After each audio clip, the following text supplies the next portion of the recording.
Continuamos esta serie de Camino a la Gracia. Es el nombre de esta serie de Deuteronomio.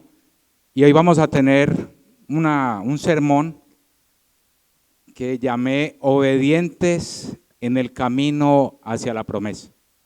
Obedientes en el camino hacia la promesa. Y cuando uno lee todo Deuteronomio o uno empieza a estudiarlo, empieza a deleitarse en este libro, y hay una palabra que es recurrente, que la encontramos en todo el libro, y es la palabra heredad, herencia, heredad. Y solamente me puse a contar cuántas veces en Deuteronomio aparece, y está 27 veces esa palabra heredad. Y eso es lo que trata este libro, de que había una herencia, una heredad prometida a un pueblo. Y me hizo recordar una frase de un hombre o algo que un hombre hizo. Y este hombre un día cogió a toda la familia y le dijo: empaquen que nos vamos para París. Toda la familia, hijos, nietos, bisnietos, dijo: empaquen que nos vamos. Y la familia, pues ¿quién no quiere una invitación de eso? Y estuvieron aproximadamente 10 días en Francia, todo pago por él, todo pago, en el mejor hotel, la mejor comida, regalos, perfumes de París y la felicidad. Y él hizo un banquete el último día antes de venirse y todos empezaron a decir que estaban felices. Y una hija se levanta y dice: padre, yo nunca esperé que fuera a vivir esto y es el día más feliz de mi vida. Y él le respondió: para mí también es el día más feliz de mi vida, porque todo esto es con la plata de la herencia de ustedes. Este hombre, y es de la vida real, no es una anécdota de un cuento. Todo esto que ustedes vivieron es con la plata que les iba a dejar de herencia a ustedes. Y estoy muy feliz por eso. Y este hombre no era cualquier hombre por ahí de la calle. Este hombre fue un premio Nobel de Economía. Este hombre es del de la famosa frase, de pronto la han escuchado, dice que si cuando mueres te sobra algo, es un error de cálculo. Premio Nobel de Economía, Franco Modigliani. Es un hombre italo-estadounidense de descendencia judía. Y él dijo esto, hablando de la herencia, dijo: si mueres y te sobra algo, es porque calculaste mal, hiciste un mal cálculo. Bueno, ha sido de mucho debate, los otros economistas cómo va a decir eso, pero él tenía la idea era de que muchas personas dejan de disfrutar, dejan de ir a lugares que quieren conocer, dejan de comerse algo que quieren comer, de vestir algo que quieren vestir, y no lo hacen porque están atesorando para otros. Entonces, cuando veía yo esa palabra herencia, heredad, me acordé de este hombre, Franco Modigliani. Y como les digo, era premio Nobel de Economía. Y Deuteronomio, y no solo Deuteronomio, sino que en todo el Antiguo Testamento es una palabra recurrente, heredad, porque fue algo que Dios le prometió a los patriarcas, a Abraham, a Isaac y a Jacob. Entonces, no solamente es fascinante el libro de Deuteronomio porque aparece la palabra heredad, sino porque junto a Isaías y los Salmos es el libro que más se menciona, pues del Antiguo Testamento, Isaías y Salmos y Deuteronomio son los 3 libros que más se mencionan en el Nuevo Testamento. O sea, del Pentateuco, Deuteronomio es el libro que más se menciona en el Nuevo Testamento. Por ejemplo, Jesús en la tentación 3 veces citó Deuteronomio, delante de Satanás, 3 veces citó Deuteronomio. Por ahí le hicieron la pregunta: ¿cuál es el grande mandamiento? ¿Y qué dijo él? La Shema. Oye Israel, Jehová vuestro Dios, Jehová uno es. Amarás al Señor tu Dios con todo tu corazón. Deuteronomio 6, 4 al 6. Sabemos que en la cosmovisión de Cristo y de los apóstoles, este libro era muy importante. Lo tenían siempre presente. Entonces, cuando el pastor estaba invitando ¿quiénes han leído? ¿Quiénes? Yo veo pocas manos. Yo decía, he pensado ahí atrás, no sabemos lo que nos estamos perdiendo. Es un libro maravilloso. Y el nombre de este libro de Deuteronomio ya lo hemos visto, segunda copia, segunda ley, aunque no es el nombre original del libro. El nombre original hebreo es las palabras o estas son las palabras, porque así comienza el libro. O sea, para los hebreos, los libros se llaman conforme a las primeras letras del libro. Por ejemplo, Génesis, para nosotros es Génesis, Orígenes, pero para ellos se llama ¿cómo? ¿Cómo comienza Génesis? En el principio. Bereshit, en el principio. Sí, o por ejemplo eso, salida, lo tenemos así en nuestra Biblia, pero para los judíos ahora estos son los nombres. Levítico, a los levitas, para ellos es y él llamó, porque ¿cómo comienza Levítica? Jehová llamó a Moisés, ellos lo conocen como y él llamó. Y lo mismo números, ya dijimos números, que hubieron 2 censos, se le llamaron números, la Septuaginta, pero el nombre como lo conocen los hebreos es en el desierto, porque así comienza el libro, en el desierto de. Entonces, nosotros lo tenemos así porque es la traducción de la Septuaginta, la traducción griega, ¿cierto? Del hebreo, del Antiguo Testamento, la Vulgata latina, pero pues nosotros los conocemos el Pentateuco con estos 5 nombres: Génesis, Éxodo, Levítico, Números y Deuteronomio. Y el libro como tal está dividido en 3 partes. Así debemos ver el libro. 3 narraciones. El libro son 3 narraciones que hace Moisés. Del capítulo 1 al capítulo 4, la primera narración nos hace mirar hacia atrás. Voy a tratar de hacerme entender. Es como ir en un carro y tengo 3 panorámicas. Los retrovisores me permiten ver atrás. Voy aquí también mirando lo que tengo al frente y puedo ver, o sea, dónde estoy, pero también puedo ver lo que está adelante. Este libro, estas narraciones de Moisés permiten eso. Que va uno en un carro, me permite ver lo que sucedió, me permite ver dónde estoy parado y me permite ver la heredad que está allá hacia donde voy caminando. Entonces, el segundo discurso está en los capítulos 5 al 26 y en la tercera narración está en los capítulos 27 al 34. La del 1 al 4 miro atrás, la del 5 al 26 donde estoy acá y la del 27 al 34 lo que está allá. Ese es el panorama de este libro de Deuteronomio y lo que hemos estado viendo. El Antiguo Testamento es bien importante. No podemos ver, no, ya el Antiguo, ya eso pasó, yo no necesito, no, es bien importante porque es donde Dios muestra su carácter. El Antiguo Testamento es donde Dios muestra su carácter y ahí en Pentateuco, el primer libro, Génesis, es el libro más importante de la Biblia. Génesis, el libro más, si no tuviéramos Génesis no podíamos entender ningún libro de la Biblia. Ahí fue donde cayó el hombre, ahí fue donde se dio la promesa de Cristo, ahí es donde vemos de dónde salió todo esto. Y vemos que el Pentateuco es el corazón del Antiguo Testamento porque permite ver los atributos de Dios, las características divinas de Él. Y este libro de Deuteronomio une el Pentateuco con los escritos, o sea, es como una cadena y Él es el eslabón que está en la mitad, sosteniendo eso, para que todo sea una unidad. El Pentateuco no lo podemos ver como libros por separado, es una unidad literaria. El Pentateuco es una unidad literaria y es en secuencia, está en secuencia. Entonces podemos enamorarnos de este libro con solamente el panorama. Uno empieza a enamorarse de este libro, cuando uno empieza a entender el Pentateuco y más este maravilloso libro que es el quinto. En las clases anteriores vimos los primeros 3 capítulos, hoy vamos a entrar al capítulo número 4 y los invito a que vamos a nuestras Biblias, a Deuteronomio capítulo 4, versículo 1 al 8. Les recuerdo el nombre del sermón: obedientes en el camino hacia la promesa. Deuteronomio capítulo 4, versículo 1 al 8. Leemos la palabra. Ahora pues, oh Israel, oye los estatutos y decretos que yo os enseño, para que los ejecutéis y viváis, y entréis y poseáis la tierra que Jehová, el Dios de vuestros padres, os da.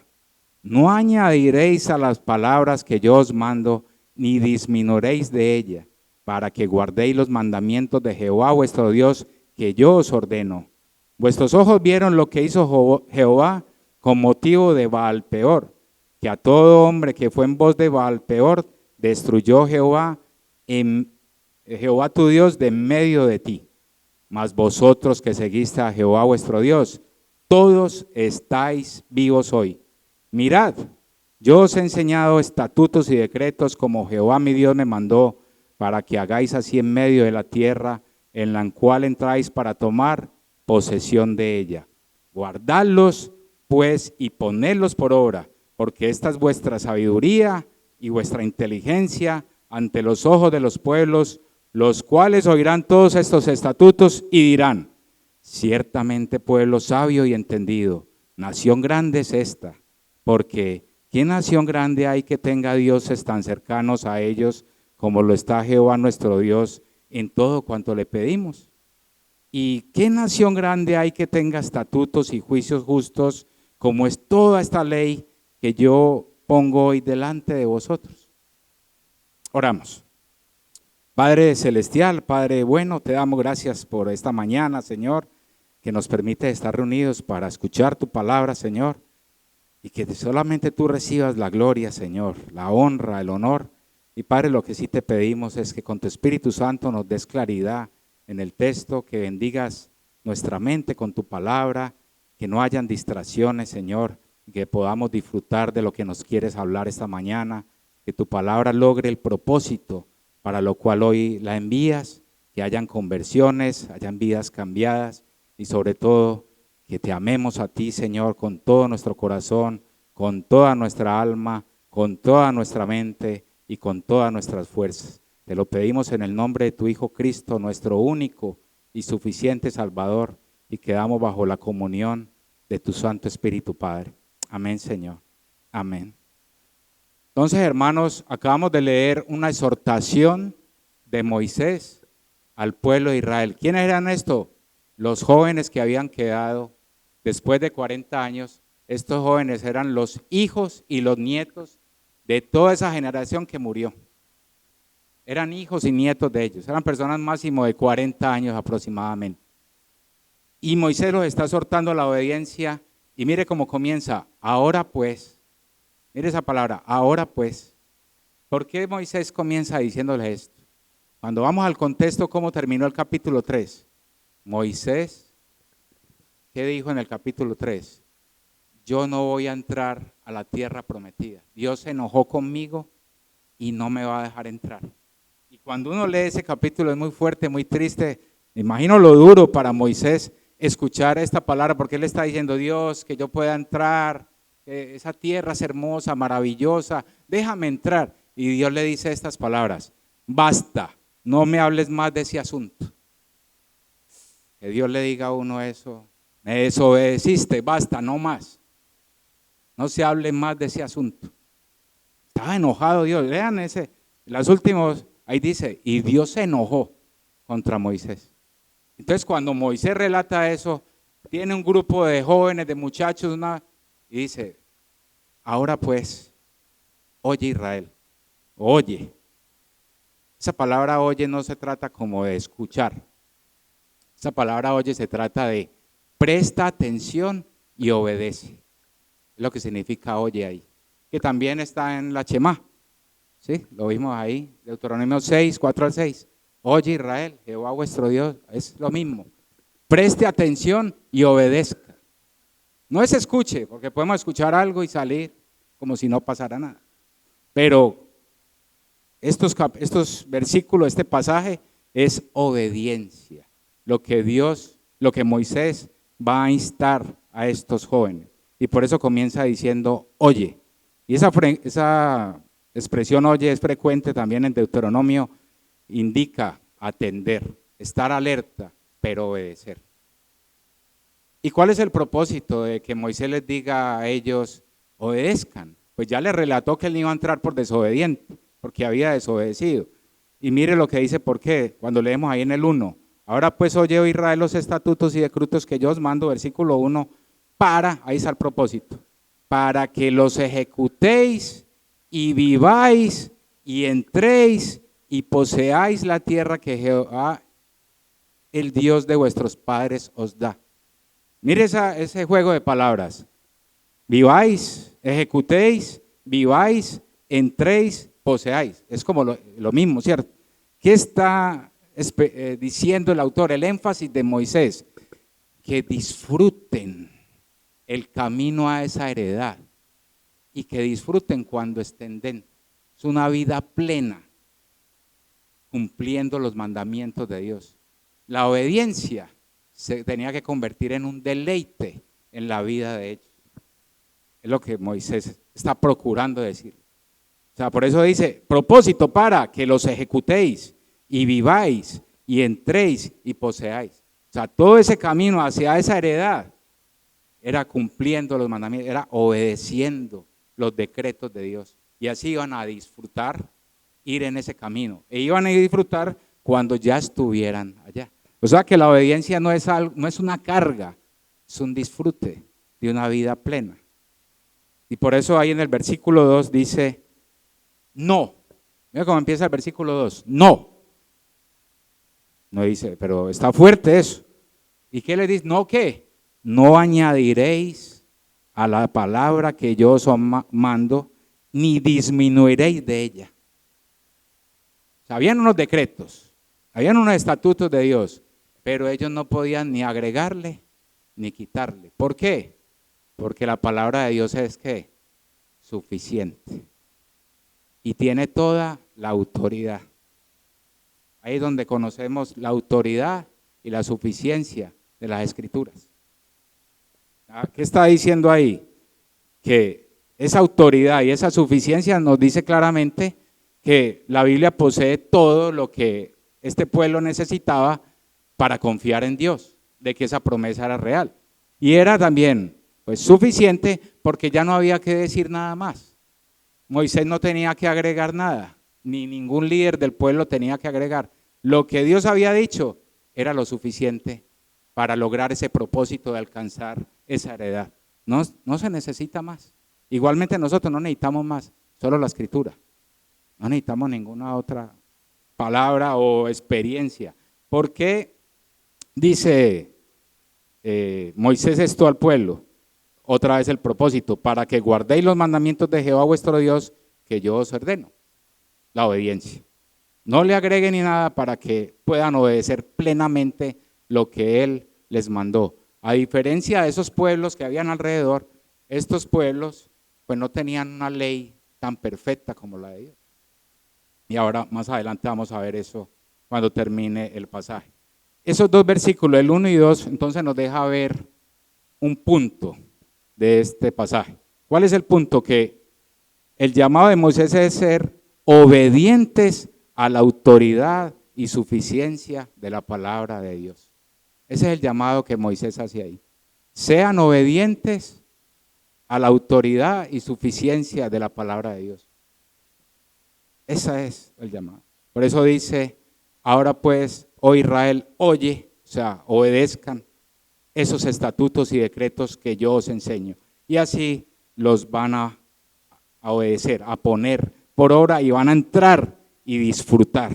Van a tener una vida plena. Entonces el primer punto es del sermón, obedientes a la autoridad y suficiencia de la palabra de Dios. Versículos 1 y 2, lo acabamos de leer.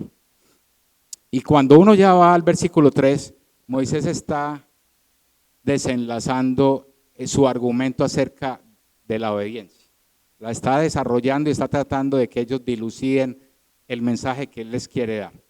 Y se los da de una manera muy fuerte. Miren lo que él les va a recordar. Aquí ya es como si les dice, oiga, miren para atrás. Miren lo que dice, como empieza el versículo 3. Vuestros ojos vieron antes, ¿cierto? Lo que hizo Jehová con motivo de Baalpeor, que a todo hombre que fue en pos de Baalpeor, destruyó Jehová tu Dios de en medio de ti. ¿Sabe qué les está diciendo? Recuerden lo que le pasó a sus padres y a sus abuelos cuando desobedecieron. Ustedes estaban ahí, ustedes lo vieron con sus ojos.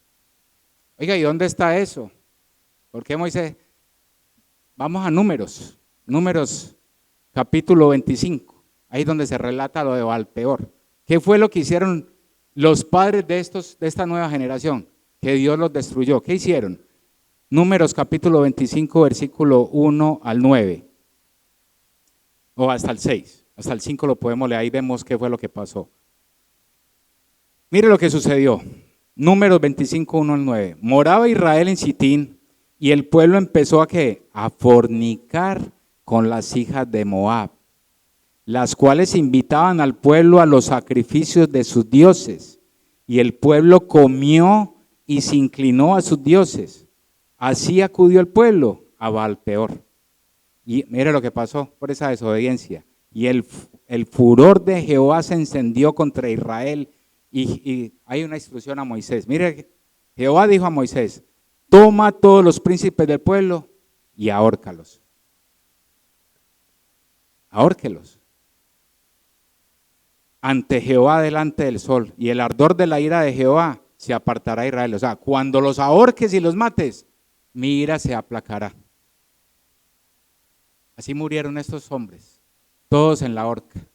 ¿Y sabe qué les está diciendo Moisés ahí en Deuteronomio? Recuerden cómo ahorcaron a sus padres, a todos sus padres y a todos sus hijos, a todos los abuelos de ustedes. Recuerden eso, por la desobediencia. ¿Qué hizo Moisés? Obedecer. Entonces Moisés dijo a los jueces de Israel: matad cada uno a aquellos de los vuestros que se han juntado con Baal-peor. Moisés tenía que obedecer esa orden. Y le dijo a los jueces: coja a todos los que se dieron cuenta que se fueron con estas moabitas, fornicaron, adoraron a esos dioses, porque esos dioses o estas tribus paganas sacrificaban personas, niños, hacían lo peor. Entonces mátelos para que la ira de Jehová se aplaque. Entonces ahí podemos ver que la justicia de Dios. Cuando vamos en ese camino, miramos atrás y debemos recordar que Dios es justo. Él dejó unos decretos, unos estatutos, y Él es justo. Porque esos decretos son justos, provienen de Él. Pero Él anima a estos muchachos y les va a recordar un atributo de Dios. Versículo 4. Mas a vosotros que seguisteis a Jehová vuestro Dios, todos estáis vivos hoy. Mire qué tremendo. Les dice: miren atrás, cómo murieron ellos por la desobediencia. Pero mire, ustedes hoy están vivos porque ustedes no adoraron, o bueno, unos porque eran muy niños, otros porque no quisieron ir, pero estaban vivos. ¿Qué nos muestra eso? La fidelidad de Dios. En ese camino a la promesa, Dios es fiel. Dios es fiel. Y a ellos que siguieron a Jehová en ese momento tan difícil, Él les dice: mas a vosotros que seguiste a Jehová vuestro Dios, todos,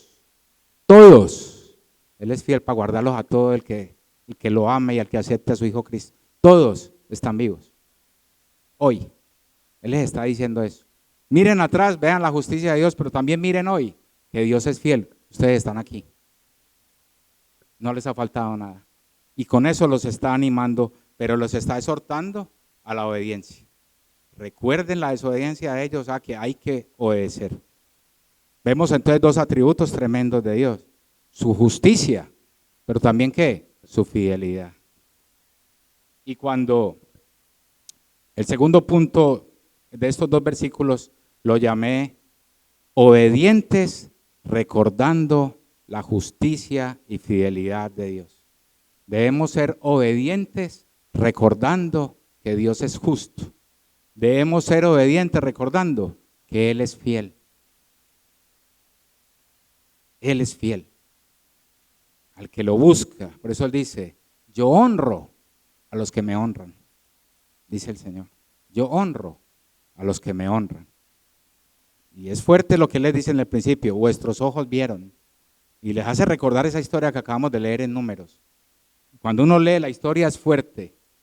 ¿Cómo es que un pueblo que tiene la palabra de Dios va y fornica con las moabitas cuando Dios había dicho no forniquen con ellas?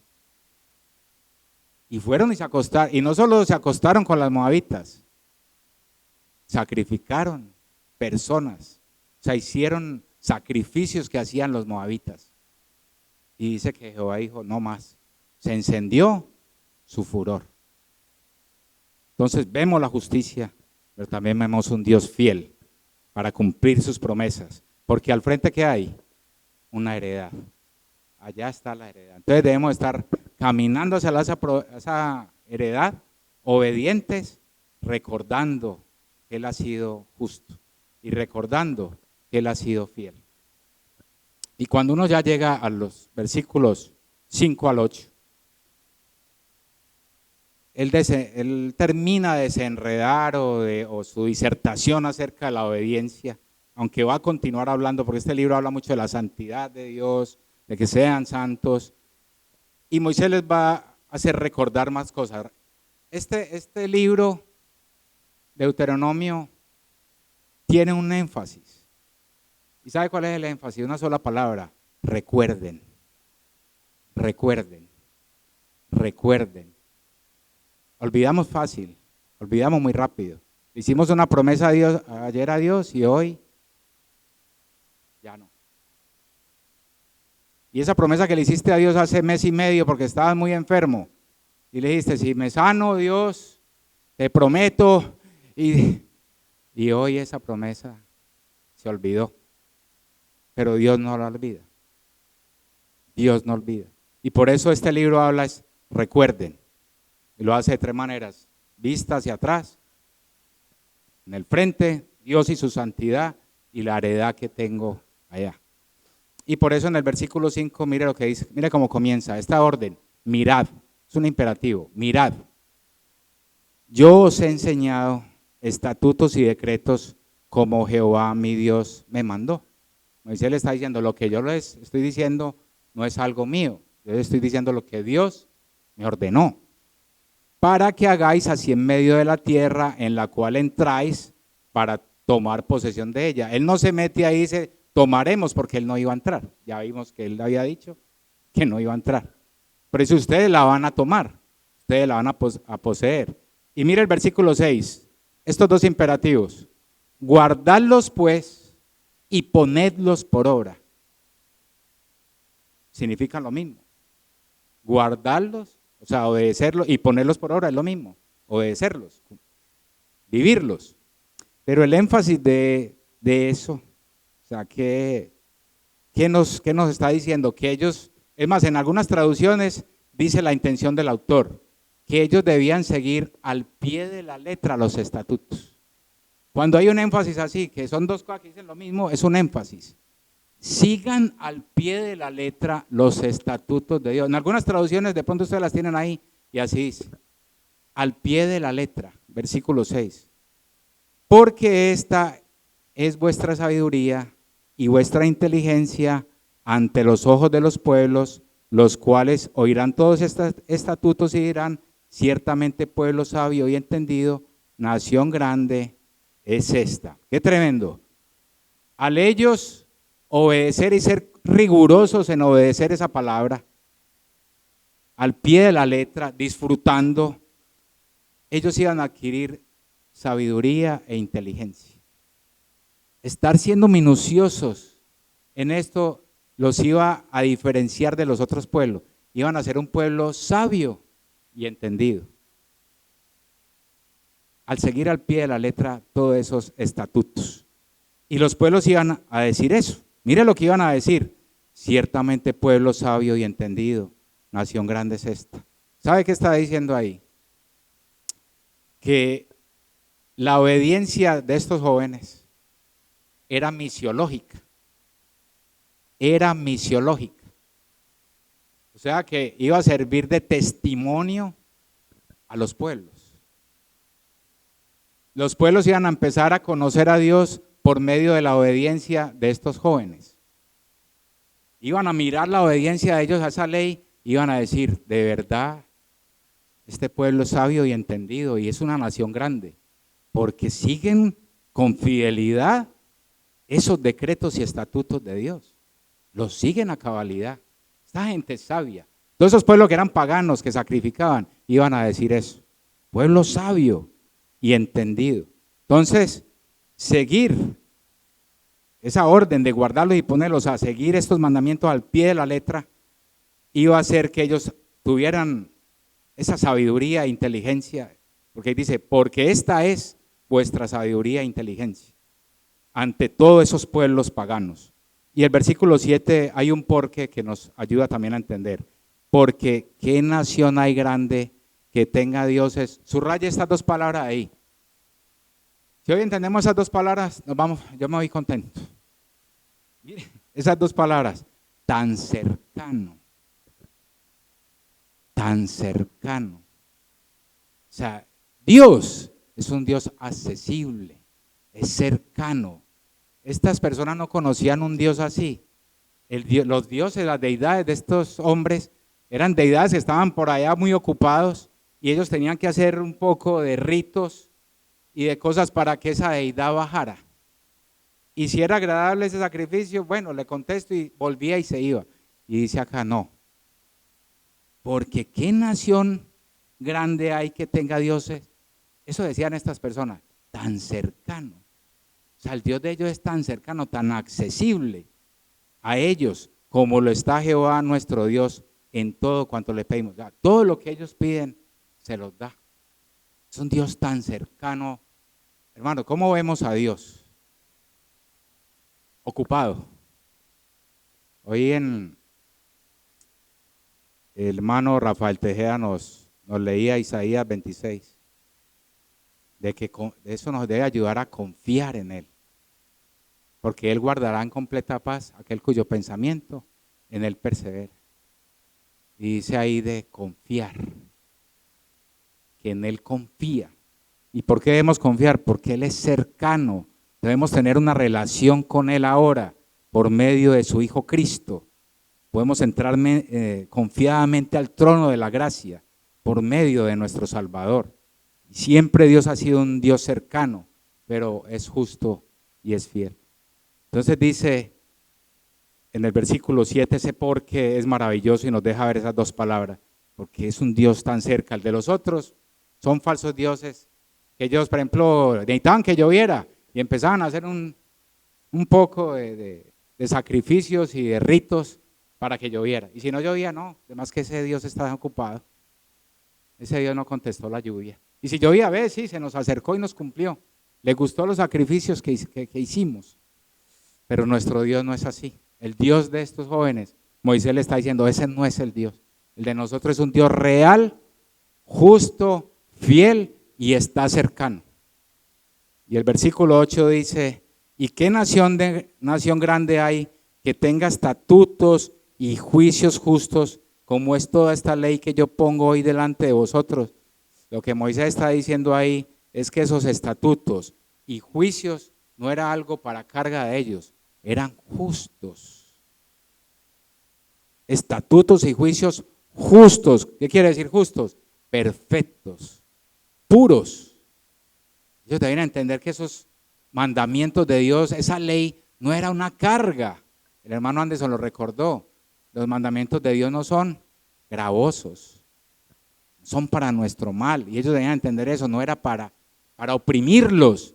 Dios no colocó los mandamientos para oprimir un pueblo, antes para liberarlo, para que disfrute.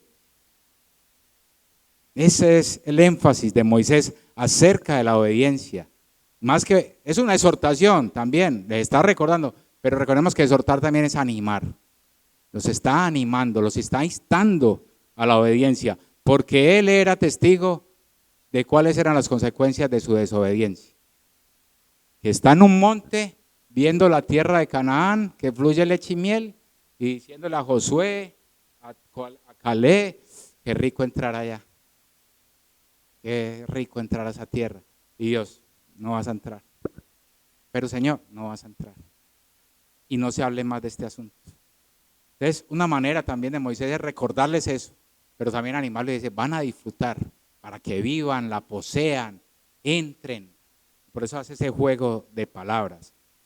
Cuando Dios nos muestra que es accesible, nos está dejando ver su fidelidad, su bondad y que Él siempre está al lado de su pueblo. Por eso debemos avanzar hacia allá, confiando en Él, porque esa promesa está allá.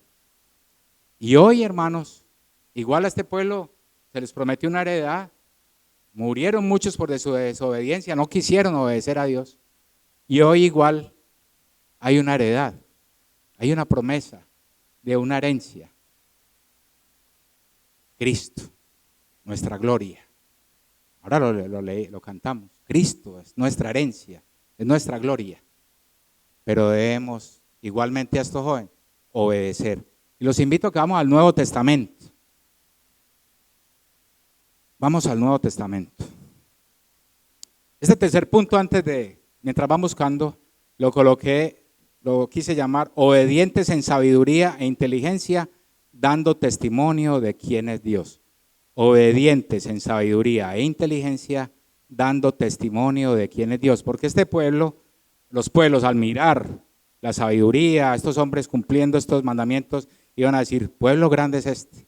Y ese Dios es cercano, ese Dios es fiel. Por eso lo llamé así. Entonces cuando uno llega al Nuevo Testamento, igualmente se usa la palabra heredad. Alégrese, hay una herencia.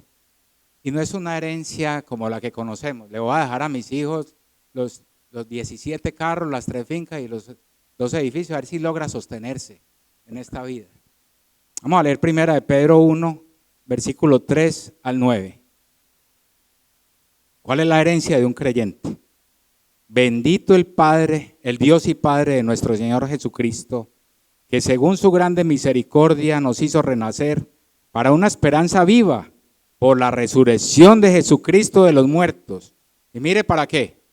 Para una herencia incorruptible, incontaminada e inmarcesible, reservada en los cielos para vosotros, que sois guardados por el poder de Dios mediante la fe para alcanzar la salvación, que está preparada para ser manifestada en el tiempo postrero.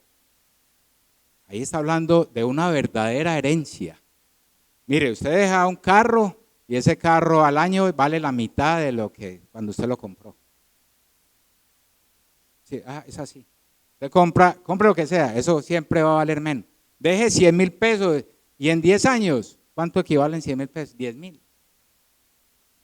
Pero aquí nos está hablando de una herencia, mire esas palabras, incorruptible, incontaminada e inmarcesible. O sea, es imperecedera, no puede mancharse con nada, es pura, es inmaculada y es permanente. Esa nadie se la va a quitar. La herencia de aquí, mire que Israel esa herencia se les dio y hoy están batallando por esa herencia todavía. Ponga las noticias y verá la guerra que hay por ese pedazo de tierra. Pero esta herencia es permanente y es pura, no tiene nada malo y nadie me la va a arrebatar. ¿Y por qué nadie me la va a arrebatar? Porque Dios fue el que me la dio y la preparó para mí. Por eso dice preparada para ser manifestada en el tiempo postrero. Y dice igual, en lo cual vosotros os alegráis en el versículo 6. Aunque ahora por un poco de tiempo, si es necesario, tengáis que ser afligidos en diversas pruebas. Hoy, estos hombres también tenían que llegar a esa heredad batallando. Vimos 2 batallas en los últimos 2 sermones. Vimos 2 batallas que fueron explicadas acá en los sermones. Igualmente vamos a tener batallas, pero vamos como avanzando hacia esa promesa, obedientes. Y cuando obedecemos, eso nos da que deleite, disfrute. Y ya el gozo se completará cuando estemos en esa herencia incontaminada, incorruptible, inmarcesible. Y mire lo que dice, reservada.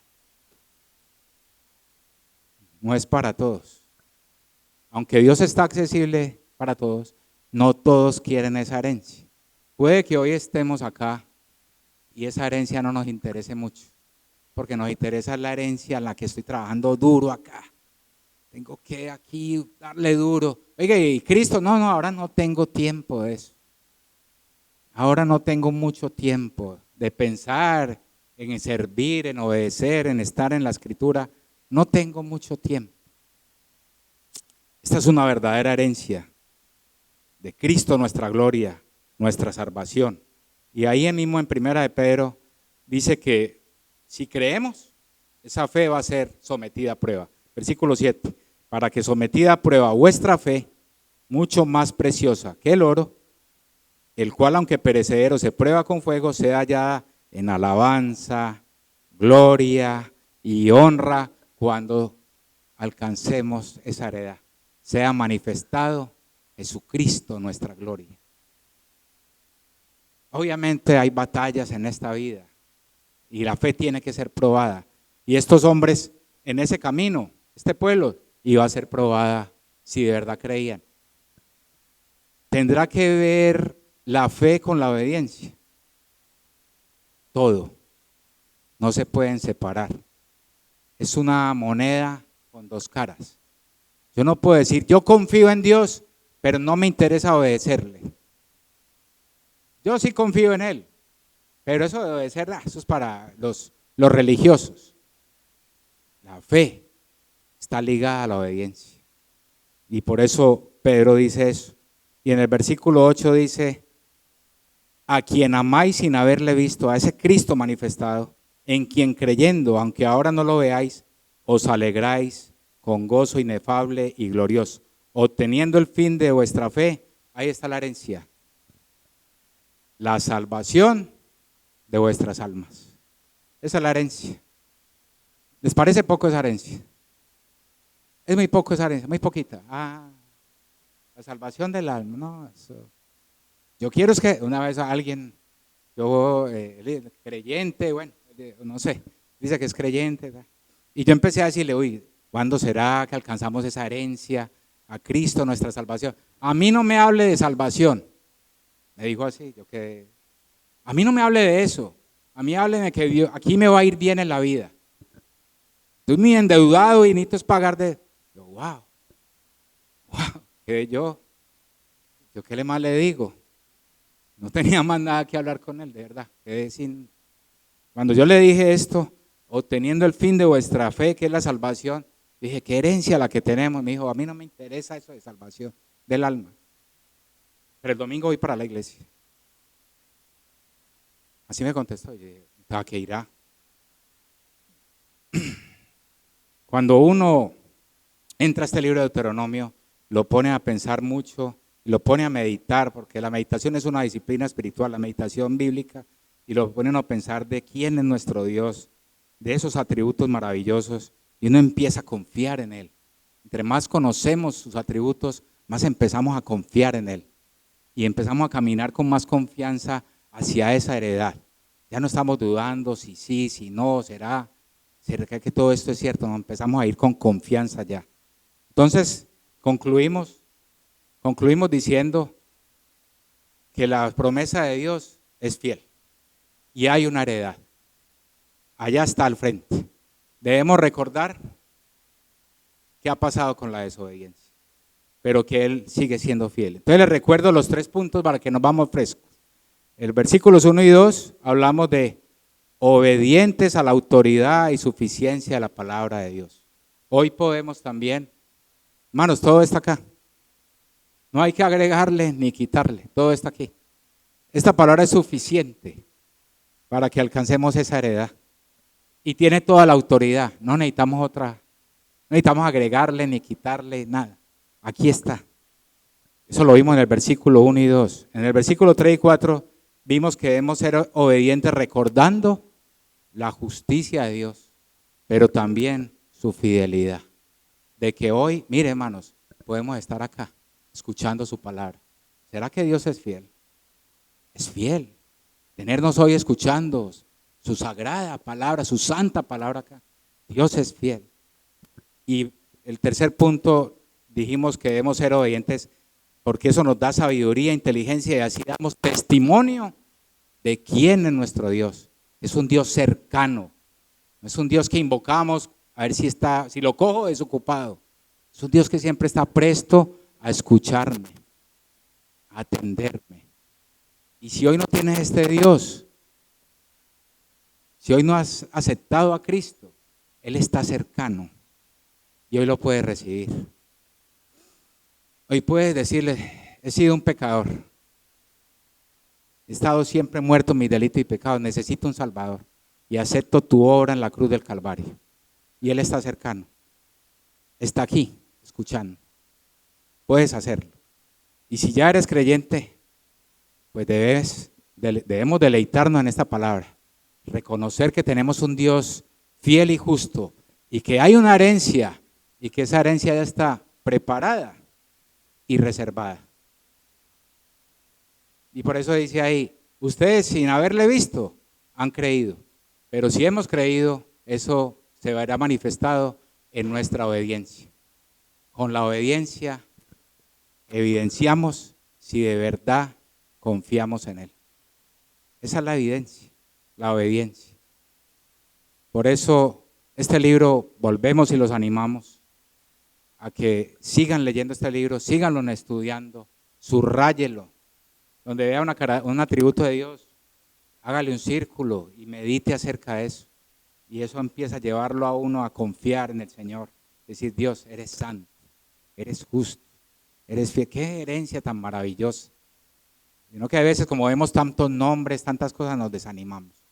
Pero no nos desanimemos, hermano. Ánimos, fieles a la Escritura, porque ella tiene toda la autoridad y es suficiente. Y Dios es santo y Él quiere que su pueblo sea santo. Vamos a orar. Padre celestial, Padre bueno,